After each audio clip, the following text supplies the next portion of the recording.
and the frozen silence of the northern valley, life moves quietly, almost unseen.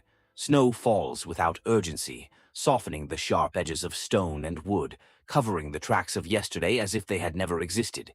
Here, survival is not loud, it is patient, it is watchful. Among the drifting white stands a solitary snow leopard, still, focused, listening.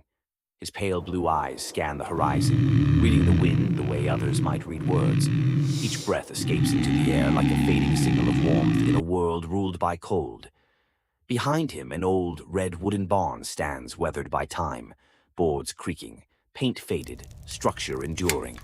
A quiet reminder that humans once shaped this land, and perhaps still do. The wind begins to rise. At first it whispers across the valley floor. Then it gathers strength, lifting loose snow into spirals that dance through the air. The leopard does not retreat.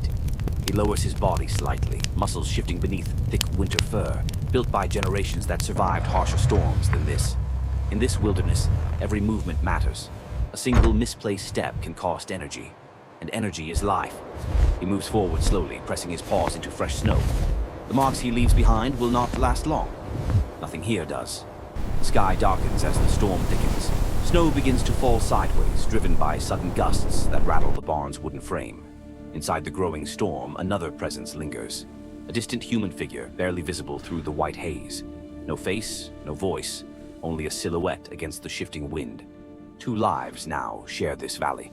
Not as enemies, not as allies, simply as beings shaped by the same unforgiving climate.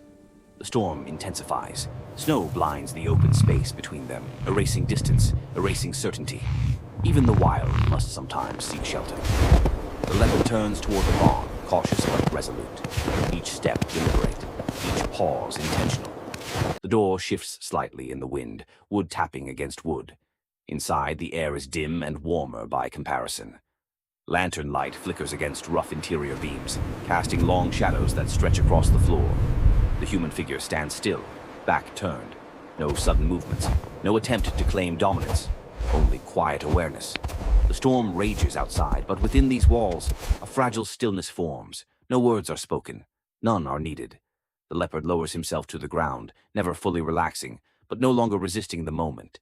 Breath slows, snow continues to strike the outer walls. Time passes, unmeasured, unspoken, and eventually, as all storms do, this one begins to fade. Wind softens, snowfall slows.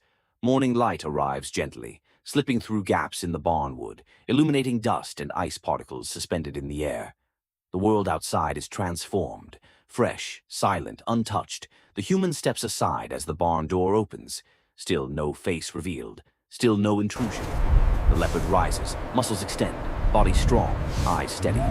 Without hesitation, he steps back into the valley. The snow beneath him sparkles in early light. He does not look back. The wild belongs to itself. Yet for one night, beneath the weight of storm and silence, two worlds occupied the same fragile shelter.